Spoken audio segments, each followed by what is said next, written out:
to our garden. I'm so excited to give you a close look of everything we have blooming and growing. This truly is our happy place and such a source of inspiration. Getting to so intimately witness a seed turn into a flower, a caterpillar into a butterfly. I'm just in awe of it all, and I never want it to be lost on me. So I'm excited to show you all of the little intricacies and the different plants that we've supported throughout the years to really make this space our little garden oasis. It feels appropriate to kick things off at our fresh cut flower patch. When we moved into our home, this patch on either side of these steps was simply mulch, and then I was like, what if we just planted flowers there? And that was one of the best decisions I made, because it has provided so much joy to have these zinnias and cosmos in bloom. This has been our best year of cosmos yet, and I think something that was key to that was creating our little moat of marigolds. I call them our marigold security guards, because they help keep the bunnies away. We love the bunnies, we love to support our bunny friends, but we also love to have our blooms. So they don't like marigolds. Marigolds are actually key to keeping away mosquitoes as well, so highly recommend planting some marigolds in your garden. And they're a cheerful, beautiful flower as well. So I have those alongside the base of our bed, and then planted a ton of zinnia seeds, some cosmos seeds, and cosmos are really stealing the show. I love how whimsical and delicate the little petals are.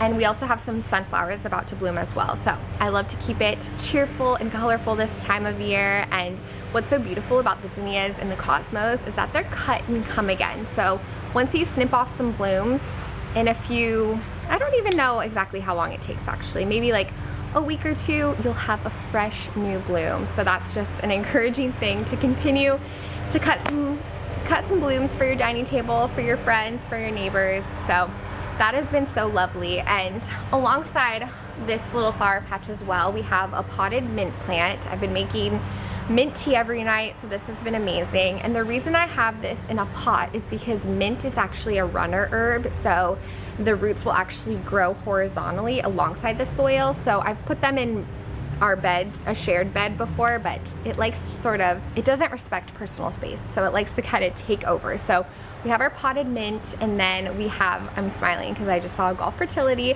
on our Latania over there. And then we have our bougainvillea, which is looking so gorgeous. And then in the corner, we have our little water feature. This was a DIY we made a few years ago. I ordered this water feature that's connected to a solar panel, which is also just nestled in the flower patch over there. And so it's solar powered, and we planted some aloe around it and some other succulents. I need to sort of clean it out. It's my goal to clean it out every year, but I haven't this year yet. I've been kind of putting it off, but it hasn't been flowing as frequently. So we think there might be a leak or some sort of blockage. So that's on my list, but it's really lovely to have a water feature, especially if you are trying to support those pollinators, because butterflies also need access to some fresh water. So that's a beautiful addition. And zinnias are always one of my first recommendations when someone is trying to grow flowers in their backyard, because they are heat tolerant. Again, I love how they're cut and come again. They're absolutely beautiful, and the butterflies love them. Recently, we had these brick planter beds installed, and they are so stunning. What's so fabulous about them too is with our Florida, the reality of living in Florida is we have a pretty gnarly storm season, and these aren't going anywhere. So that's one beautiful aspect besides them being absolutely stunning. Our friend Joey over at Artisan Outdoors brought this vision to life, hired a mason, and really supported us to make this happen. So with these garden beds, practically, they have some drainage at the bottom, and then they also have like about half a foot to a foot of rocks, and then we have a lot of soil. And these will evolve season to season. They are our garden beds, so depending on the time of year, we'll have different things growing.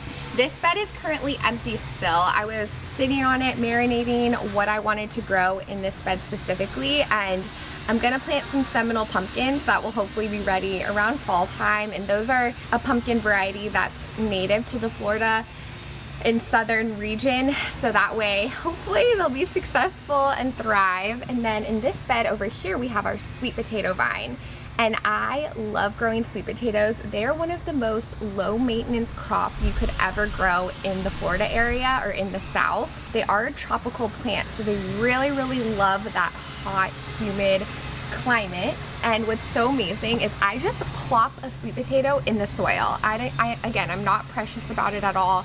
Some people will create slips and then plant the slips from their sweet potato, but I just let it do it all naturally on its own. And you can see this gorgeous vine that started to grow. I probably placed the sweet potato in the soil about 3 weeks ago, and the harvest time is quite long, so we won't have sweet potatoes until like around Thanksgiving, and that just kind of ensures that you get more bang for your buck. And in the past, we've had harvests of about 20 sweet potatoes from one organic sweet potato. It has to be organic, and that way it'll be able to grow on its own. So fabulous, fabulous starter crop. And I've also heard you can even eat the sweet potato leaves. They're very nutritious, or pop them into smoothies. We haven't done that yet, but it's on our list coming up. And this brick bed is exclusively designated for flowers. We have some more cosmos that I transplanted from a pot where I started it from seed, but then I just moved it over to the bed once the plant was more established. And then over here we have our snapdragons still going strong. Thankful for that. We've had this snapdragon for 3 years now, and it comes back every season. We have a little bit of blank space right here, still debating what I want to put here, and I'm kind of just leaning towards letting the flowers self-seed and see what sort of takes over this spot.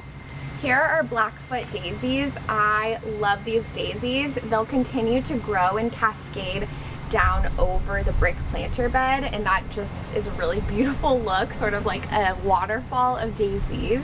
And then we have our moss rose purslane over here, which also is beautiful. I love purslane. They do really well in our climate and also come back every year. I'm not sure how long, since this is a new location, I'm not sure how long they will stay blooming, but we'll see, hopefully most of the year.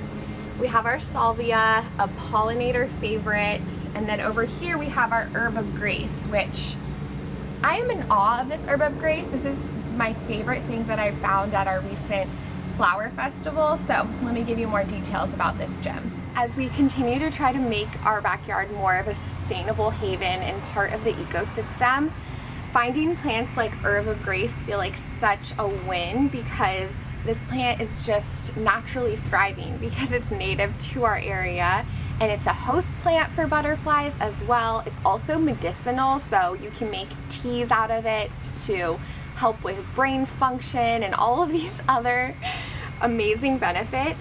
So I really personally have just used it for the beauty so far, and again, I love how it creates sort of a waterfall out of our bed.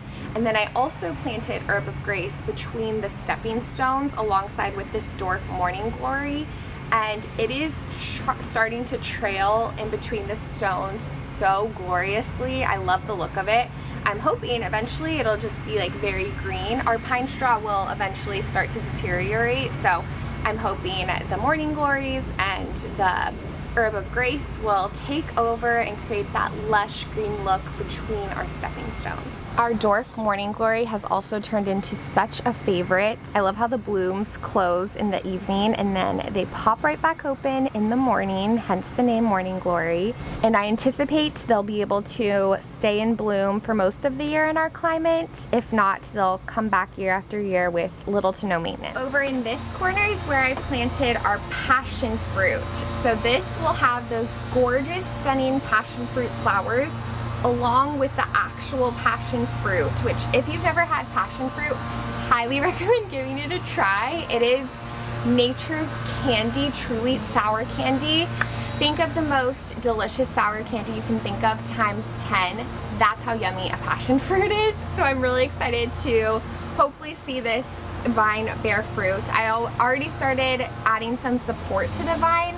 I'm sure we'll need to add some reinforcements throughout the years, but essentially I plan for this to continue to vine up along our fence. And I just added the little sticky plant clips so far, but maybe we'll add some cattle wire or something. We'll cross that bridge when we get to it, but really excited to have this as a new addition. Our brick garden beds are still a work in progress since they are so new, but for this bed, the plan is to have peppers for as long as we can. Hopefully they'll withstand the Florida heat. I'm excited for this ficus to continue to grow and get bigger because I think the shade, the little shade that it'll add to this bed will actually really be helpful. So we have a jalapeno plant right here, a picnic pepper plant right here, and then we have our herbs. We have our basil, our parsley, our oregano, and our rosemary. And I have my mint over in a pot since it is a runner plant, and then I'm just hoping these herbs will be able to coexist okay, but we may need to alter the watering because they do have slightly different watering needs and whatnot, so we'll see. Again, still working through that. And then over here I planted some Everglades tomato seeds, which I love Everglades tomatoes for all of my southern gardeners, but I haven't had much luck with any of them taking. The day after I planted them we had a ton of rain, so they may have drowned in the rain. But the plan is to add some sort of tomato plant next to our herbs because I love thinking that the herbs will infuse into the tomatoes themselves. This little section of our garden feels like our little tropical hideaway. We have our outdoor shower, our newly installed outdoor shower, which has been lovely. It doesn't have hot water, just cold water, which feels very refreshing after a full day in the garden or just bopping around in the Florida sunshine. And we have lots of different hibiscus varieties. Well, 3 different hibiscus varieties here. To my left we have this stunning variety. I'm not sure of the names, they just have like all these different colors, and this one has thrived. It is growing quite tall. I wasn't expecting that, but it has so many blooms. And then alongside the shower we have this stunning pink mermaid looking hibiscus variety, and then we have one in the back corner. I still have lots of plans for this section. It's ripe with opportunity to grow many more plants, especially along the shower. I feel like that'll look very nice to just be surrounded by greenery as you're rinsing off. And then we do have a little bit of milkweed back here. I haven't focused as much on the milkweed this year. I love my monarchs forever and always, and I always want to have native milkweed in our garden, but I have focused more on butterfly diversity and trying to gather more host plants for the different varieties, especially the zebra longwing. That's my dream, to have a zebra longwing in our garden because that's actually our Florida butterfly. So I've never seen them in our garden before. I saw them recently on a walk in our area. So I'm hoping they find their way here. But of course, gotta have some native milkweed. Emphasis on the native, that just really helps the monarch population because they do need to migrate over to Mexico during the winter time. So just a little tidbit if you want to go down that rabbit hole. And here we have our straw flower. I have some that I picked up from our flower festival, this established straw flower. And then I have this one, the Swiss tall variety that we started from seed. So really excited for this to hopefully continue to grow. And straw flower is also cut and come again. This little bamboo flower tent was also a new addition this year, specifically for our son. He's currently a baby, so not engaging in it much yet, but I hope we have many sweet memories under the flower tent. I just took some bamboo sticks from the hardware store and tried to prop them up as best as I can. Definitely not an engineer or architect, so we'll see what happens when the storms roll in, but I have some vining plants growing alongside it, so I'm hoping that will anchor the bamboo a bit more as that continues to grow. And then I have this pathway of these stepping stones that we made, and I planted some cosmos and zinnias alongside it, and they have taken off. They basically have covered the whole pathway, but that's a good problem to have, right? We have all of these zinnias growing so tall. I thought about sort of like twisting them alongside the bamboo, but I think I'll just leave it as is and just have another little bonus cut flower garden section. And back here tucked away we have a passion flower potted plant, and the other day I spotted some Gulf fritillary caterpillars on it, so that was very exciting to see. One of the first garden projects that we worked on was our jasmine crisscross trellis, which we absolutely love. It is due for some training, some vine training, because our crisscross is looking a little muddled. It's very dense and lush right now, which again, a beautiful problem to have. So we planted this about 4 years ago, and jasmine is such a fast growing vine, so you almost get instant gratification because it just loves to trail, and when it blooms, oh my goodness, the scent back here is beyond heavenly. So this has been one of our favorite additions. And then we also added an arch trellis over the doorway and planted bougainvillea, which the bougainvillea has never looked better. It has been blooming so beautifully this year, and I think it just needed some time to establish. At first I was regretting planting it in the ground because I was thinking, oh, it probably would have more vibrant color if it was in a pot and the soil could dry out more, but it proved me wrong this year. It has been so incredibly happy. Again, it's been so rewarding to just see how things establish and continue to mature and grow and thrive. So we love that. And then we have our lantana around our lemon tree, our Meyer lemon tree. The lemon tree was also one of my first projects and first things I planted.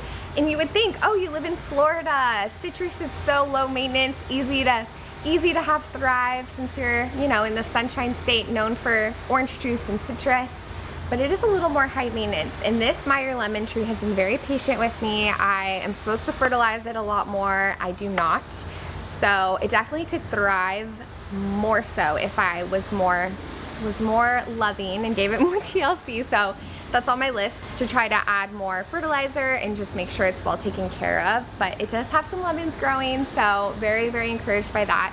And then behind me, something that we also have been inspired to do is just sort of limit the grass and make our garden as low maintenance as possible. I'm showing you all of these flowers and blooms and plants, and you might be thinking, wow, this is a lot of work. And in some ways I guess it is, but it truly is such an enjoyment that it doesn't feel like work. But also we're trying to just create, the more native plants you have, the less work it is, because Mother Nature does all the work. So we've been eliminating more and more of our grass, and now we don't have it sprayed or any sort of fertilizer or chemicals on it, because that's just something that's important to us. So right here we actually have perennial peanuts growing along the pine straw, and they're doing okay. I'm actually inspired to try to propagate our herb of grace and grow that along the perennial peanuts, and maybe we'll have some of the perennial peanuts with some of the herb of grace. And through the years I anticipate us just having more and more ground cover and less grass, especially the non-native zoysia grass, which is what we currently have. I really truly feel like I've been talking your ear off, and I feel like I have so much more to say, but our garden tour is coming to a close, and I'm standing in front of our stunning elderberry shrub, which is the gift that keeps on giving. We planted this elderberry shrub a year ago. It was a gift from one of our favorite vendors at the farmers market. They were so kind to pull out a sprout of their elderberry and give it to us, and it has grown exponentially. Again, a native plant, so it's thriving, and it's such a source of beauty, but then it also produces those beautiful dainty elderflowers, which you can use in cooking for medicinal, immune boosting qualities. And multiple times a year it also will produce berries. So the elderberry, maybe you've heard of elderberry syrup or elderberry gummies, and those are also immune boosting and absolutely delicious. You have to cook them ahead of time, but if you make some elderberry jam or some syrup or some gummies, it is so delicious. And now it's another source of life because we have our cardinal couple who have made their home here. And again, I'm still just beaming about that and really hopeful that we'll get to see the bird learn how to fly soon. But we love our elderberry. And then alongside our fences, we also have Christmas palm trees, which some of them are looking a little sad, but we do love our palm trees. It seems like, again, the essence of Florida. We have a little bit of cottage feel, coastal feel, a little bit of everything. We also have a plumeria back there, which is so lovely, smells amazing, the flowers are gorgeous. And over here we have our Indian mallow plant, which is a native species. It creates so many of these little seed pockets. They're so cute and the birds love them. So again, I could go on and on. I think it's clear to see how much I love this space and how thankful I am to have this be a part of our home. And I'm excited and thankful to continue to tend to it. But thank you so much for watching. I really hope you enjoyed this video and have a beautiful rest of your spring season. Bye!